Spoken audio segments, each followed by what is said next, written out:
There is one consciousness, and it is everywhere. It is not just within this room, and it is not just within the village, it is not just within the town, it's not just within the country, or it's not just within the planet. It is everywhere, we would say. It is in the furthest galaxies, it is in the furthest universes, it is in the furthest part of the cosmos, and there is no boundary to that which is the cosmos. So there is one consciousness. So once that is established, and you understand the nature of that which is your physicalness, which is not, we would say, matter. It looks as if it is matter, but it is space in the main, but it is energy, that is what we would say. And in terms of consciousness itself, that is energy.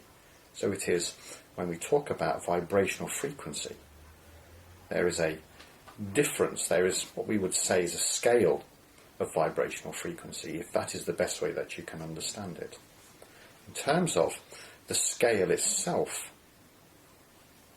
that, in terms of the vibrational frequency within that which is what you are saying is the individual, which is the individual experience, that is the individual ego that creates the experience. That is what is the difference. There is only what we would say is one consciousness or one observer, because it is the universe. It is a conceptual thing to overcome, which is the reality that you are all the same observer.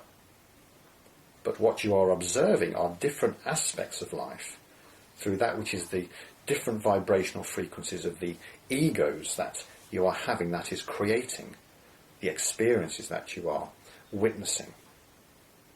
But it is consciousness, which is the truth of you. We sometimes call it the what of you. That is what you are. And the who you are is the ego. And so when you can understand the nature of that as a partnership, that there is not what we would say, or you could say, if it helps in the analogy, that the ego is a mini consciousness, a smaller consciousness within that which is the greater consciousness, because it is a different resonant frequency. Ego itself cannot know the totality of consciousness itself. Only the totality of consciousness can know all egos, because it is witnessing life through what is apparently an individual ego or an individual consciousness. So when we are talking about being consciously aware, there are two aspects to that. Consciousness, which is yourself, which is the universal energy, steps out of the experience, which is connected to that of ego, and moves immediately back into being the totality of conscious awareness. But when it steps back into the experience, it is like the funnel. It comes back down into that, which is what we would say the ego or the individual ego. And what we would say in terms of that which is the nature of trying to give the analogy is where or what happens to you when you are asleep. What happens to your ego as a consciousness? It ceases or moves out, does not have the movement or the experience at a certain part in your sleep cycle.